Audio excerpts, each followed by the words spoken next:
So, if I can ask you, Etly, maybe your sister fell ill.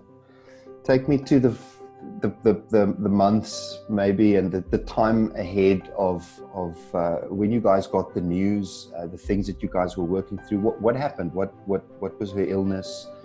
How did? So, yeah, so she first fell ill. She was 34 years old.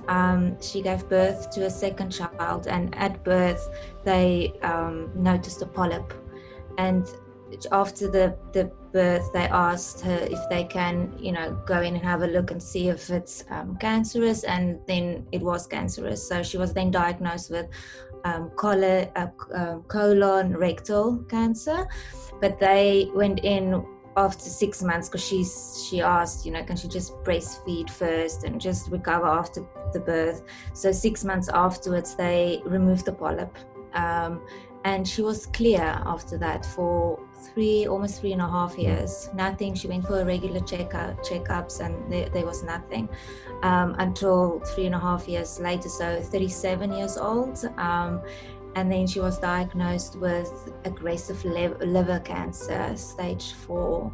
So it was massive at that stage, and she was very ill. We didn't realize it at that stage, but everything basically showed how ill she was. And it was, they call it secondary or secondhand, so meaning that it's actually spread from the colon to the liver.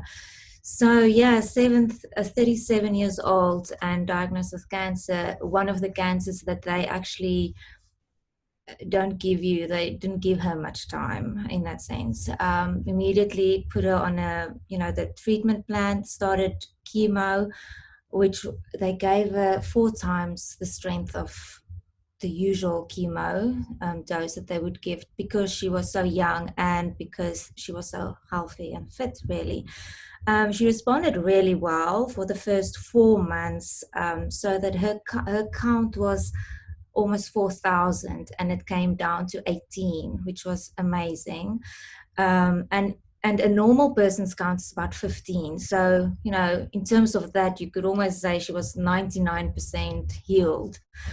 And then at that stage, she reached a plateau where she didn't, for the next chemo, she didn't react at all. There was nothing, no changes in any of the markers. So then I think the next 4 or 5 months was looking at different treatments, different chemos, and she was quite weak at that stage as well, because she had treatment every second week. So she would just recover, and then 2 days later she'll have another treatment. So she was quite weak and tried different chemos, and she didn't respond to any of that. So from there on, the battle was quite tough and severe. And then so all in all, it was about 18 months, about a year and a half, and then she passed away. So that's the picture of 37-year-old young mom, healthy. She's never smoked or had any, she had a healthy lifestyle, all of it. So to us, it was a massive shock. Didn't expect it. We were in almost want to say an amazing place at that time, where we had lots of inputs spiritually. We were part of Ignite. I was doing the mentoring. We had an amazing home group, CCG, at that stage as well. I mean, we were part of the congregation. So we were in a really uplifted and supported, and a lot of spiritual input, not even weekly, daily, with all the different things that we were attending and being part of. That, I would say, really kept us going and kept us standing, because you constantly had input and word and messages building you up. Don't know if you want to add something. Just from my perspective, what I found quite challenging, apart from the support, was absolutely amazing, like Etly said. And I think the thing was, we had people knocking our doors almost on a weekly basis, coming around, visiting, just saying how are you doing, and checking in on a regular basis. And you almost get so consumed with the conversation around how is she doing, and you know, how are we doing, and how are we handling the situation. It was nice sometimes just to get a normal conversation going, just chat with friends, and but they know the background and they know how to support you in that regard. So that was really nice. But coming from the spouse perspective, I think it's probably one of the most challenging things that I had to endure. If you see somebody else going through a challenge, and you know that there's absolutely nothing, and being I don't want to say being old-fashioned, but being the man in the relationship, you almost want to fix things. When you see things go wrong, you want to fix it. You want to try and resolve the situation, or make it better. And in that that scenario, I could do nothing. Not from my perspective, I could do nothing apart from praying. And supporting Etly in prayer, and supporting the family in prayer. And then the other thing which made it, I think, even more challenging was the distance. So we were constantly faced with having to rely on other people to give us feedback in terms of how things are going. Etly spoke a lot to her sister initially. And then when her health deteriorated, she couldn't always speak. So it was more secondhand communication that came through. And I think at that stage, well, initially you went over for a period of time in order to help out. And I think that was probably one of the most challenging moments of being a husband and trying to support somebody that has got a family member going through severe situation, and then being in a remote location as well. So I couldn't travel with Etly to support her there. I had to do that remotely. And you went through a number of times. In the time my work was amazing, I went about every 2 months for about a month that I went, and I helped to take care of her. I went with the chemo sessions because she had the 2 little ones then as well. They were 4 and 5.5. So, and at the times when she had the chemo, she would be out for days where she couldn't do anything. And my mom lived across the road, so she could help, but it was really looking after my sister then as well. So so I would go over for about a month and then come back for 2 months and then go back to South Africa again, which was amazing because I could be part of it. I think in that, when you're in that place, there is nothing else you can do. So all you want to do is really be next to that person and be their hands and feet when they can't, and look after the kids. So I went back and stepped in, and with her husband, he said, I would almost, I was at the time, I would think like she would think when it came to running the household. So I would step in and I would help with the kids. I took them to nursery and all of that. So, and then I would sit with my sister and we would talk and pray and read Bible, and at the times when she had the chemo, she would be out of it and she would just say, just read the Bible or just pray for me. And I was going through mentoring at the course, and it was amazing, the stuff that we were working through. Sheree gave us sheets of I am statements, and I would sit next to her and I would just read the I am statements, just building her up for where she was at that stage. But yeah, same with Albie, being away from everybody. We've lived here for so long that our support network is here. I have the family there, but we were all going through the same thing. So it was hard at times. I still, you still had calls and messages, but you didn't really have the people with you at all the time. So, and then obviously Albie as well. So there were times that I would just call him, step away from my sister, and you don't want to sit with her in tears all the time and moping, and so I would step away, go sit in the garden, give Albie a call, and then I would burst into tears, and just to have him then kind of fill my tank again so that I can flow over to my sister. So the distance was a big thing, but to me that was one of the most special things, that I was actually able to go to South Africa for those periods of time, that I was able to sit next to her, that I could go to the chemo sessions, that I could look after the kids, because there's nothing else than trying and helping physically at that stage. And the praying, we also had through the family an amazing group of people praying together, supporting. They were around the clock people also coming, praying, supporting them. So just I then became part of that as well. Luckily, they lived in our hometown where we grew up, so we knew loads of the people, so it wasn't difficult to just become part of that. But we had that. I think the distance was a big thing, but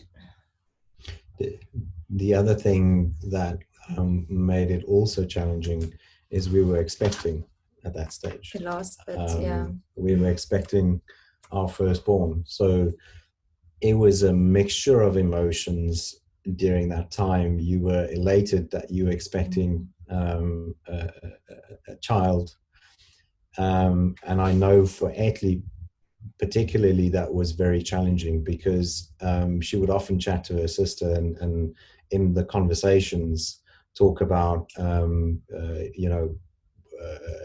when you raise kids and how you go about raising kids, and that I could see that really touched her in knowing that we are having a little child, and we knew that it was going to be a boy, but at the same time knowing that Estie's not going to be there to see that little boy. And it also made the last bit harder, because I couldn't then just get on the plane and fly out anymore. And as her health was deteriorating, that was when I felt pregnant, and then I couldn't just go. And then we planned a holiday going, and then that was the holiday that she passed away.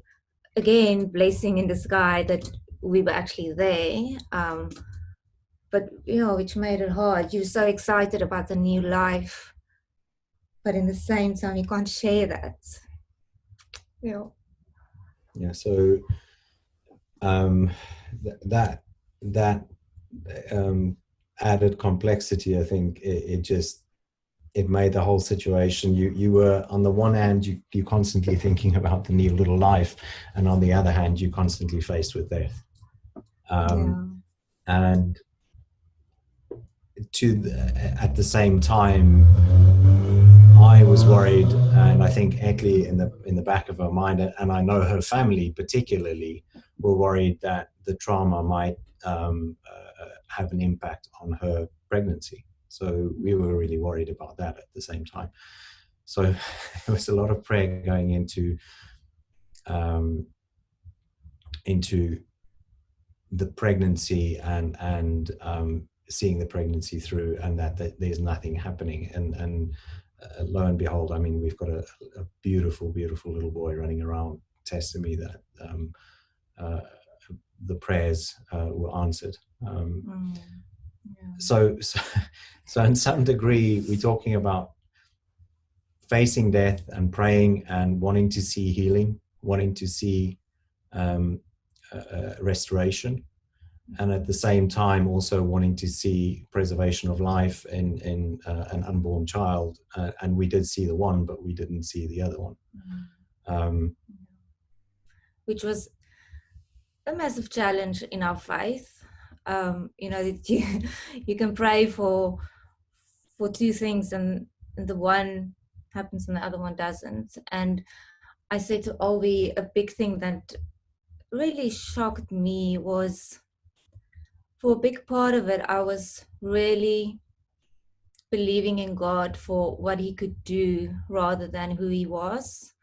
And when I realized that, it's a massive blow to realize. And still some days, even when I teach the kids to pray, or when I explain to them things, I realize, you know what, we so easily fixate on, this is God because of what he can do for us. And that was such a big part of my journey, or our journey was, you know, we were on fire for God, but for what he could possibly do. Well, he can do it, yes, but what he could do for us in this situation, rather than focusing on who he really is to us in this situation. And when she wasn't healed, it hits you again, because then you realize how big chunk of your faith was really built on that, rather than who our God is, that he is our Father no matter what happens in the situation. And afterwards, this is our biggest journey, mine specifically, is falling in love with God again for who he is, not for what he's doing or can do or going to do. And it really took a lot of time, because I was so angry with him for not doing what I believed in and asked for. And yes, everything now that we do is if it's the will of God. So our biggest journey was, if it's in the will of God, then yes, Lord, have your way. And not because of what you can do, but because who you are. And I think that sums it up, really. It does, and I wouldn't say that personally. I have not arrived at the destination yet. Yeah, I think I'm on a daily basis challenged, and you catch yourself constantly, almost falling back into that. I believe God, and he's a good God as long as things go my way. And then when things don't go my way, then, well, I'm not so sure he's a good God anymore. And then you get angry and you get frustrated. Yeah. But I think this is one realization for me is God can take your anger. He can take your frustration. Yeah. You actually put it really, really well. I don't want to take your words out of your mouth. You use that analogy. It yes, illustrates it really well. Through this, all the ups and all the downs, you know, the anger when you want to lash out, but then the sadness and the trauma and the mourning, and God is to always, he's like this big teddy bear, and he just consumes all of these feelings and all of these ups and downs. He doesn't lash back at you, or he doesn't even, you know, discipline you for your angry moments or your sad moments. He takes it and he consumes it, and with that he takes you and he consumes you. And that's what I felt I experienced, you know, through this time. There were times where I didn't want to let go of the pain or the sadness. You know, I wanted to feel this, and then times where I was disappointed, and yeah, you know, my trust was broken because I really trusted for this, and it didn't happen. And God he's just this gentle, all-consuming God that just took that. He's like, yes, have your feelings, have your anger, but I'm still here. And that's, yes, he's through this all, he was still there. He didn't go anyway. He didn't change for it. We had to go through it to realize who he is, but he was there. He was always there. And I say to Albie, if I think about it, especially now with the kids, you know, if they have a tantrum, the feelings I sometimes have is like, oh, get over it, or stop screaming, or why are you not listening? And I'm like, wow, God probably should have felt all of this, because my tantrums were definitely worse than what the kids are doing, because this was angry of, you know, life stuff. And he just so gently just was just there and just consuming the feelings and the, you know, the thoughts that we were going through. He just took it all in and still just gave us love and carried us. And I said to Albie, even now, looking back at the journey, so I can't really say how we got here. He honestly carried us. They, you know, it's there's no directions, or there's no script on how you're going to do this, how you're going to get through the challenges, how are you going to act, how are you going to feel. It's he just took you through it all. Yes, looking back at it, I mean, in the time, it's a different story when you're there. You sometimes want to just hold on to the, like I said earlier, to the pain or the feelings. And I know a very wise Dominee once told us that, you know, if you go through this, don't let the emotions consume you, because it can overwhelm you. And I didn't want to do that all the time. There were times where I wanted to let the emotions consume me, because that's how I really felt.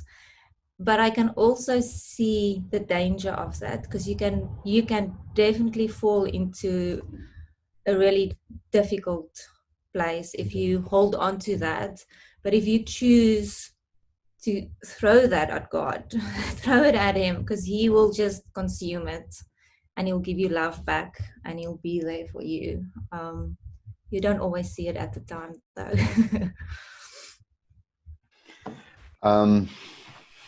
Yeah, I mean, this is real, and it's raw, and it's life, and at the same time, it's so, there's so much of God in what you guys are saying. You know, if you think about that portion of scripture where he says he took our brokenness, our sickness, he took upon himself. Yeah. You know, it paints such a strong picture of this analogy that you had. You know, this, he just consumes us as we are. He just absorbs us. He takes that. If I can ask you guys a question, what wisdom do you have for somebody who's facing a challenge like this, and we don't know what the outcome is? The fact is, we know Scripture says we're going to pray for the sick, as we prayed for your sister. And that will never change. That will never change. We'll always ask God from that perspective.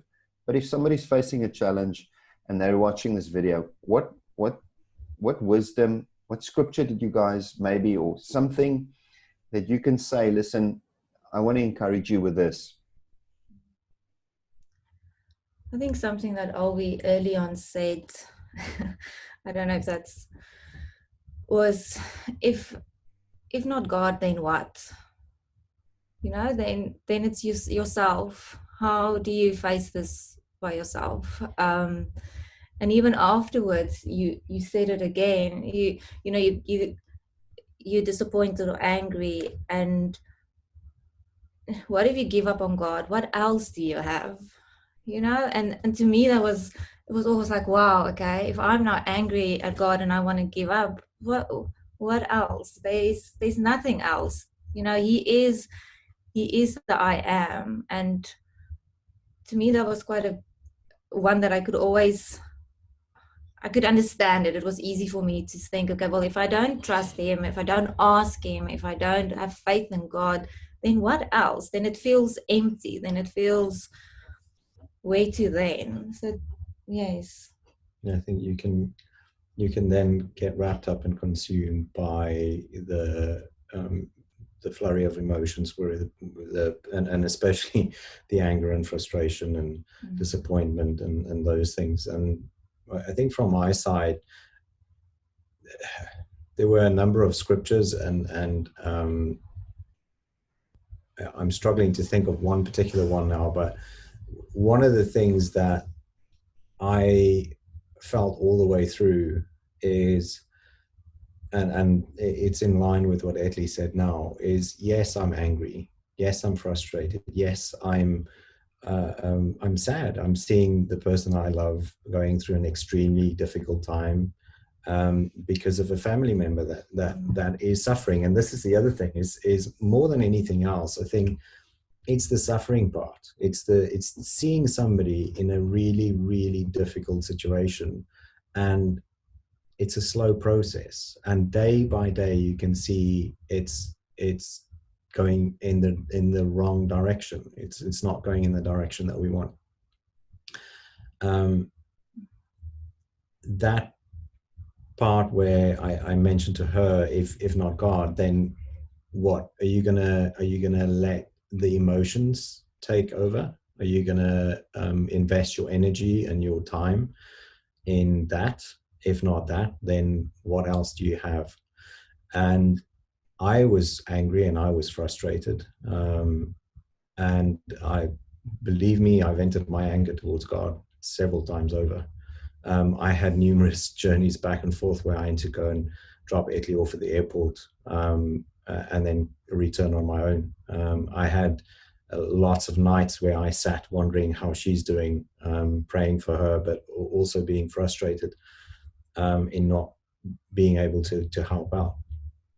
But the one thing for me is the fact that whether it's anger, whether it's sadness, whether it's elation for the new life, I could continue the conversation with God. I could, if I'm angry, I could vent my anger towards God, and He was there. If I were happy in that the fact that Etly's still doing well, our unborn child's still doing well, God was there. And I think more than anything else, if there's any pearl of wisdom I can give, is do not stop your conversation with God. And no matter what headspace you're in, do not stop your conversation with God. Like Etly said, if not God, what else? And even with that, there was a time where I prayed that I won't stop my conversation with God. So God help me that I don't stop talking to you, because you do afterwards. You're almost exhausted. You were trusting, you were praying, and then it's the shock and the mourning of of the death, and then you're like, whoa, you're just deflated, and you're like, okay, what now? And it's like always said, keep the conversation going. And I was like, well, I actually don't know what to say. I don't know what to pray. I don't know. And it was like, God, please just don't let me stop talking to you.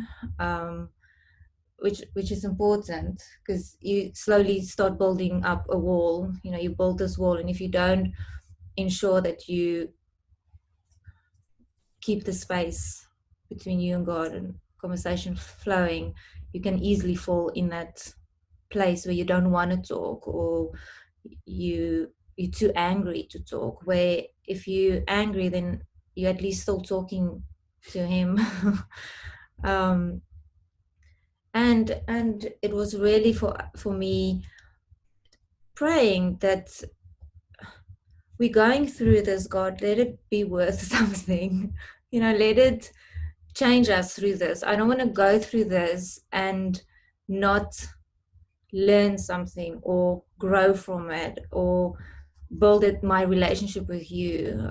And that was a prayer, because I know I went through a stage where I felt a bit lost, even my identity, because she was not just my sister, she was my best friend, but my mentor, my pharmacist, my teacher. She was so many aspects of life, and I would call her for any question that I would, because she was my older sister. And so it was such a big chunk that I just felt, who do I go? I would get excited about the baby, and I was like, I'll tell all the family, and then there was still always somebody that I needed to tell. I would go shopping. I never went shopping without either taking photos and sending it to her or buying her something. So even shopping was like, oh, I don't want to go into a shop. So you in the space where you're a bit lost. And I think in that it was just keep the conversation going with God. And I asked them to help me do that, because I was sometimes at a place where I was like, I don't know who I am. So just keep me together so that I can just build on that again and find myself again, and put the pieces back together. I want to ask you one more question, and this one is about celebrating life. What are the beautiful things that you and Albie remember about Esty that you want to celebrate in this story? Wow.